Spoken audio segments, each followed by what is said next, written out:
আমার কাছে সবসময় মনে হয় যে যেই মানুষের মন সুন্দর তার ফেসে অটোমেটিক্যালি আসলে সুন্দর জিনিসটা ফুটে উঠে রিফ্লেক্ট করে। ছেলে তো এমনিই সুন্দর, ছেলেদের আবার সাজগোজ করতে হয় নাকি? আমরা শেভ করবো, চুল কাটাবো, একদম সুন্দর। প্রত্যেকটা মানুষই সৃষ্টির সেরাজীব, আমরা তো ডেফিনেটলি সুন্দর।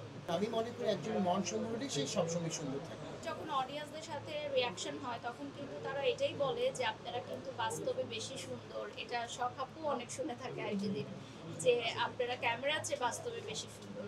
ফার্স্ট অফ অল আমি সবার আগে থ্যাংক ইউ দেবো গৌতম সাদাবাকে, কারণ এই টোটাল ইভেন্টটা আসলে অ্যারেঞ্জ করেছে গৌতম সাদাবা। আর অনেক দিন পর আমার আসলে একটা ওপেনিং করা ডেফিনেটলি খুব ভালো লাগছে, কারণ দুজনই আমার খুব পছন্দের, আমার খুব কাছের। সো একসাথে অনেক দিন পর একটা পার্লার ওপেনিং করতে ভালো লাগছে।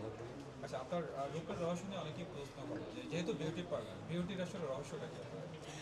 বিউটির রহস্য আমি যেটা পার্সোনালি বিলিভ করি যে ইনার বিউটিটাই মানুষের আসলে রিয়েল বিউটি। উপর দিয়ে আসলে ফিটফাট থেকে ভেতর থেকে যদি ভালো মনের মানুষ না হয় তাহলে ওইটা আসলে বেশি দিন লাস্ট করে না।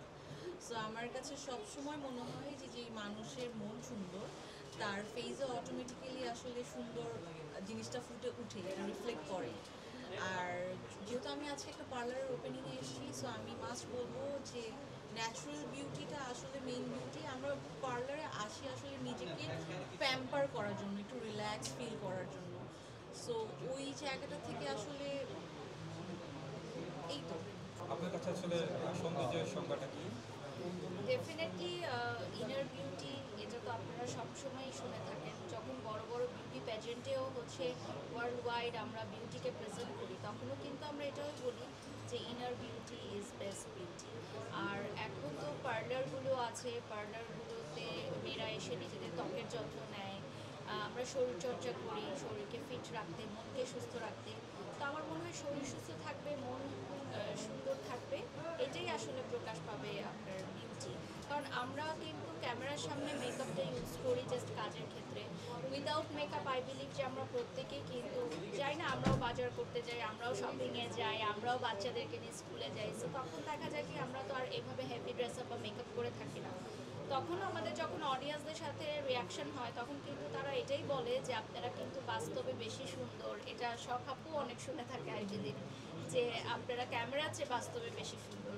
সো এটাও অনেক বড় একটা ক্রেডিট আমাদের যে আমরা আসলে মেকআপটা করি ডেফিনেটলি আমাদের প্রফেশনের কারণে, বাট ইন রিয়েলও আসলে আমরা শিল্পীরা প্রত্যেকেই নিজের জায়গা থেকে মনের দিক থেকে সুন্দর। বা আপনি যদি বলেন যে বিউটির ক্ষেত্রে প্রত্যেকটা মানুষই সৃষ্টির সেরাজীব, আমরা তো ডেফিনেটলি সুন্দর। আপনার উপলব্ধি আসলে কেমন থাকে? কিছুই না, আমি বাসায় যখন আমার ভাই বোনদের সাথে বসে থাকি আমার মনে হচ্ছে আমাদের সাথে এরকমই বসে আছে, এটাই আর কিছু না। আর ছেলেদের আসলে সৌন্দর্য চর্চায় তো এখন অনেক বিউটি পার্লার হচ্ছে। না, একটু আগে শখ যে কথাটা বললো মন সুন্দর, আমি মনে করি একজন মন সুন্দর হলে সে সবসময় সুন্দর থাকে। আমি মনে করি ওই মেকআপ করলাম বা মেকআপ ছাড়া পার্লারে গিয়ে একটু সাজলাম না, যদি আপনার প্রথম আপনার মনটাকে দেখুন, মনটা যদি আপনাদের সুন্দর থাকে তাহলে সব সুন্দর হবে। ছেলেদের সৌন্দর্যের ক্ষেত্রে আসলে কি করবে? কিছুই না, মনটা সুন্দর রাখে, ছেলে তো এমনিই সুন্দর, ছেলেদের আবার সাজগোজ করতে হয় নাকি? আমরা শেভ করবো, চুল কাটাবো, একদম সুন্দর। আমরা একটা বিউটি, ন্যাচারাল বিউটি। মানে ছেলেদের তো অবস্থান কম। হ্যাঁ হ্যাঁ, অবশ্যই আমরা তো কামাই করি কাজের জন্য, আমাদের ফ্যামিলিদের জন্য, আমার ওয়াইফের জন্য, আমার ভাই বোনের জন্য, আমার বাবা মার জন্য। আমার কাছে যেটা মনে হয়, সরি আমি যদি একটু ইন্টারাপ্ট করছি, প্রত্যেকটা মানুষেরই সেটা ছেলে হোক মেয়ে হোক ন্যাচারালি নিজেকে যতটুকু প্যাম্পার করা যায়, লাইক আমরা যদি নিজেরা একটু নিজেদেরকে হাইড্রেটেড রাখি, লাইক আমরা যদি একটু পানি বেশি খাই, পানি আমাদের স্কিন হেয়ার সব কিছু হেলথের জন্য ভালো। তো অনেক বেশি কিছু আসলে কেমিক্যালস বা ফেক কিছু দিয়ে আসলে নিজেকে কিন্তু সুন্দর করে রেখে বেশি দিন লাস্ট করা যায় না। সো ন্যাচারালি যতটুকু নিজেকে ক্লিন রাখা যায়, ডিহাইড্রেট রাখা যায়, একটু হেলদি ফুড হ্যাবিট করা যায়, এটা ছেলেদের ক্ষেত্রেও মেয়েদের ক্ষেত্রেও। সো সব কিছু মিলে এভাবেই একটা মানুষ সুন্দর একটা